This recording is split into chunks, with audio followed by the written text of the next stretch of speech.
नमस्ते और शुभ रात्रि हमारे प्रिय श्रोताओं। आपका स्वागत है धार्मिक सागा चैनल के नवरात्रि पॉडकास्ट सीरीज में।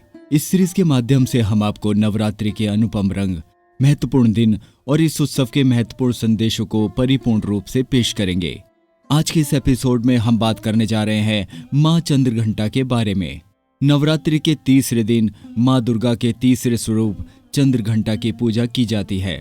दुर्गा माँ का शैलपुत्री और ब्रह्मचारिणी स्वरूप भगवान शंकर को प्राप्त करने के लिए है, और जब माता भगवान शंकर को पति रूप में प्राप्त कर लेती है तब वह आदिशक्ति के रूप में प्रकट होती है और चंद्रघंटा बन जाती है। देवी भागवत पुराण के अनुसार माँ दुर्गा का यह स्वरूप परम शांतिदायक और कल्याणकारी है। माँ दुर्गा की यह शक्ति तृतीय चक्र पर विराज कर ब्रह्मांड से दशों प्राणों व दिशाओं को संतुलित करती है और महाआकर्षक प्रदान करती है। इनकी उपासना से भक्तगण सारे सांसारिक कष्टों से निजात पाकर परम पद के अधिकारी बन जाते हैं। माँ चंद्रघंटा के मस्तक पर घंटे के आकार का अद्र चंद्रमा विराजमान है, इसलिए इनका नाम चंद्रघंटा पड़ा। इनके शरीर का रंग स्वर्ण के समान चमकीला और इनका वाहन सिंह है। इनके 10 हाथ माने गए हैं और ये कमल, धनुष, बाण, खड़ग, कमंडल, तलवार, त्रिशूल और गदा आदि जैसे अस्त्र और शस्त्र से सुसज्जित हैं। इनके कंठ में श्वेत पुष्प की माला और शीर्ष पर रतन जड़ित मुकुट विराजमान है। माता चंद्रघंटा युद्ध की मुद्रा में विराजमान रहती हैं और तंत्र साधना में मणिपुर चक्र को नियंत्रित करती हैं। आइए जानते हैं माँ चंद्रघंटा की कथा क्या है। हिंदू शास्त्र के अनुसार जब देवताओं और असुरों के बीच लंबे समय तक युद्ध चल रहा था, तब असुरों का स्वामी महिषासुर ने देवताओं पर विजय प्राप्त कर इंद्र का सिंहासन छीन लिया और खुद स्वर्ग का स्वामी बन बैठा। इसे देखकर सभी देवतागण काफी दुखी हुए। स्वर्ग से निकल जाने के बाद सभी देवतागण इस समस्या से निकलने के लिए त्रिदेव ब्रह्मा, विष्णु और महेश के पास गए। वहां जाकर सभी देवताओं ने असुरों के किए गए अत्याचार और इंद्र, चंद्रमा, सूर्य, वायु और अन्य देवताओं के सभी छीने गए अधिकार के बारे में भगवान को बताया। देवताओं ने भगवान को बताया कि महिषासुर के अत्याचार के कारण स्वर्गलोक तथा पृथ्वी पर अब विचरण करना असंभव हो गया है। तब यह सुनकर ब्रह्मा, विष्णु और भगवान शिव शंकर अत्यंत क्रोधित हो गए। उसी समय तीनों भगवान के मुख से एक ऊर्जा उत्पन्न हुई। देवतागणों के शरीर से निकली हुई ऊर्जा भी उस ऊर्जा में जाकर मिल गई। यह ऊर्जा दशों दिशाओं में व्याप्त होने लगी। तभी वहां एक कन्या उत्पन्न हुई।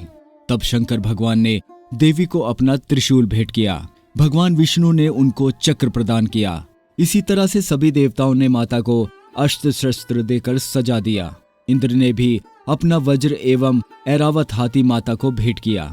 सूर्य ने अपना तेज, तलवार और सवारी के लिए शेर प्रदान किया। तब देवी सभी शस्त्रों को लेकर महिषासुर से युद्ध करने के लिए युद्ध भूमि में आ गई। उनका ये विशाल रूप देखकर महिषासुर भय से कांप उठा। तब महिषासुर ने अपनी सेना को माँ चंद्रघंटा पर हमला करने को कहा। तब देवी ने अपने अस्त्र शस्त्र से असुरों की सेना को पल भर में नष्ट कर दिया। इस तरह से माँ चंद्रघंटा ने असुरों का वध करके देवताओं को अभयदान देते हुए अंतर्ध्यान हो गई। देवी के इस रूप की पूजा करने से मन को अलौकिक शांति प्राप्त होती है और इससे न केवल इस लोक में अपितु परलोक में भी परम कल्याण की प्राप्ति होती है। इनके वंदन से मन को परम सूक्ष्म ध्वनि सुनाई देती है, जो मन को बहुत शांति प्रदान करती है। चूंकि इसका वर्णन स्वर्ण जैसा चमकीला है और ये हमेशा असुरिक शक्तियों के विनाश के लिए सदैव तत्पर रहती है, इसलिए इनकी आराधना करने वालों को भी अपूर्व शक्ति का अनुभव होता है। आइए जानते हैं माता चंद्रघंटा की पूजा विधि क्या है। शारदीय नवरात्रि के तीसरे ब्रह्म मुहूर्त में उठकर स्नान करके माता का ध्यान करें और फिर पूजा स्थल पर गंगा जल से छिड़काव करें। इसके बाद माता का ध्यान करते हुए 5 घी के दीपक जलाएं और फिर माता को सफेद कमल या पीले गुलाब के फूल अथवा माला अर्पित करें। माँ दुर्गा को फूल अर्पित करने के बाद रोली, अक्षत और पूजा की सामग्री आदि अर्पित करें। कपूर और दीपक से माता की सुबह शाम आरती करें। आरती के दौरान पूरे घर में शंख और घंटा बजाएं। ऐसा करने से घर की नकारात्मकता खत्म होती है। इसके बाद परिवार समेत माता के जयकारे लगाएं और भोग में माता को केसर की खीर या दूध से बनी मिठाई का भोग लगाकर पूजा संपन्न करें। ओम देवी चंद्र घंटाय नमः मंत्र का जाप करें। इस मंत्र का जाप जरूर करें। या देवी सर्वभूतेषु माँ चंद्र घंटा रूपेण संस्थिता नमस्तस्ये नमस्तस्ये नमस्तस्ये नमो नमः।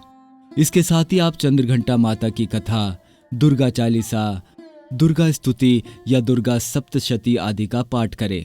शाम के समय भी माता की आरती करें और ध्यान करें।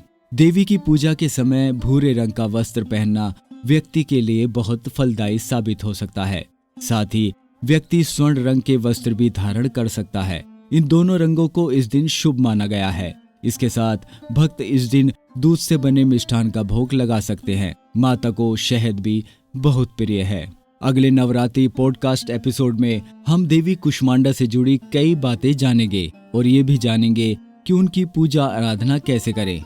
अगर आपको ये पॉडकास्ट पसंद आया तो लाइक, सब्सक्राइब और शेयर करना ना भूलें। हम आभारी हैं कि आप हमसे जुड़े और इस आध्यात्मिक यात्रा का हिस्सा बने। आपके धार्मिक सागा के साथ जुड़ने के लिए धन्यवाद। मिलते हैं अगले पॉडकास्ट एपिसोड में।